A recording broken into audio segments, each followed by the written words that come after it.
all volunteers and all devotees of Senor Santo Niño who have come here today. Let's give everyone a resounding applause.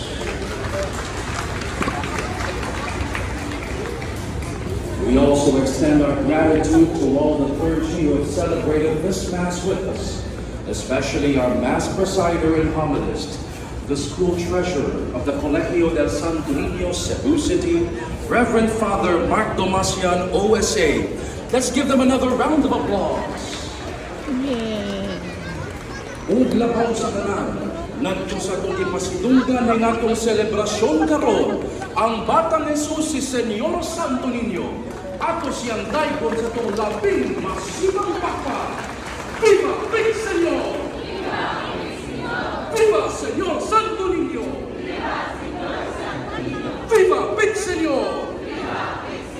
Lain masibang pakpak ang Senyor Santo Niño. Daghang salamat ug palihog maninyo. Done. Awesome, guys.